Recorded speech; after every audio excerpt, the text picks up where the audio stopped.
video anterior vimos con ejemplos de la Edad Media cómo un obstáculo de la ciencia son los dogmas y también cómo un acelerador de la generación del conocimiento es tener un idioma común para que muchas personas puedan propagar y compartir conocimiento. En este video veremos qué condiciones propiciaron lo que se conoce como la revolución científica. Hubo muchos eventos que marcaron el inicio de la Edad Moderna, principalmente a fines del siglo XV. Por ejemplo, la caída de Constantinopla motivó la exploración de rutas alternas hacia Oriente, lo cual llevó al descubrimiento de la colonización de América, inicialmente por España y Portugal, seguidas de Inglaterra, Francia, Holanda y Suecia.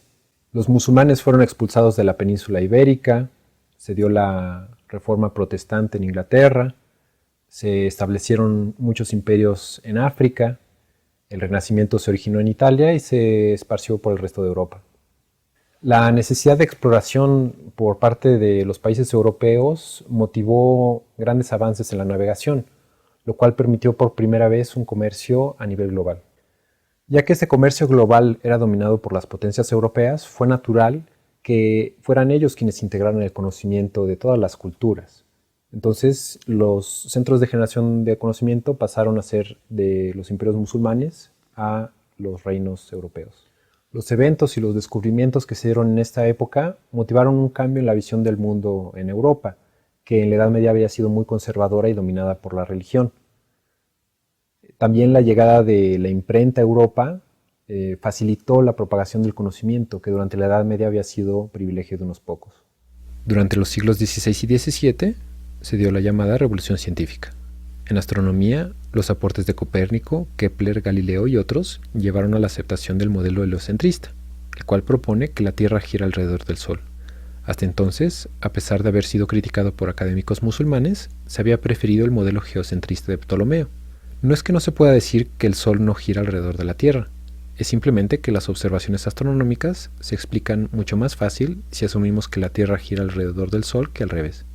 En medicina, Andreas Vesalius desarrolló la anatomía moderna haciendo disecciones de cadáveres, las cuales habían estado prohibidas por diversas religiones, ya que consideraban al cuerpo como sagrado.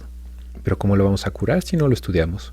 También en esta época, el inglés William Harvey hizo la primera descripción del sistema circulatorio. Se dieron grandes avances en la física y matemáticas con personajes como Huygens, Leibniz, Newton, Fermat, Euler y Lomonosov. Se desarrolló el cálculo y los logaritmos, los cuales serían muy útiles en la tecnología de la época. Pascal y Leibniz hicieron las primeras calculadoras mecánicas.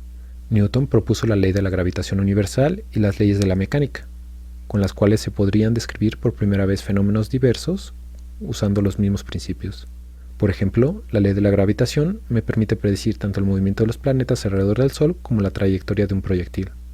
En química, se empezaron a describir los elementos que ahora encontramos en la tabla periódica y a proponer leyes de la materia, alejándose de la alquimia, aunque he de decir que Newton le dedicó más tiempo a la teología y a la alquimia que a la física.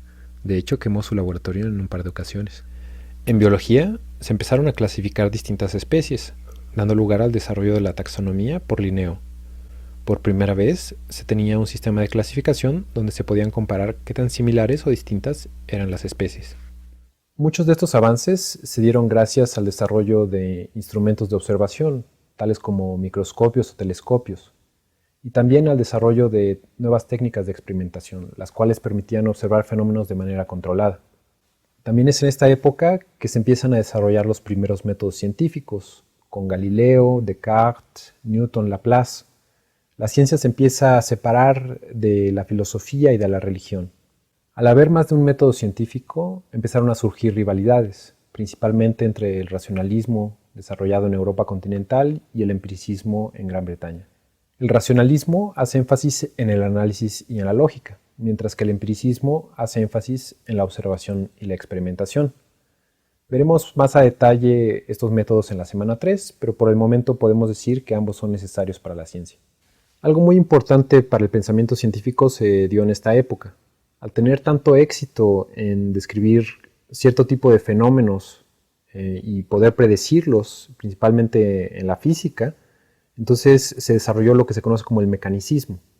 Se empezó a pensar que así como la ciencia podía comprender todos estos fenómenos, todo el universo era igual de previsible y esto empezó a tener muchos efectos en la visión que la gente tenía del mundo y también muchas implicaciones en la relación entre la ciencia y la religión, del cual veremos más en la última semana.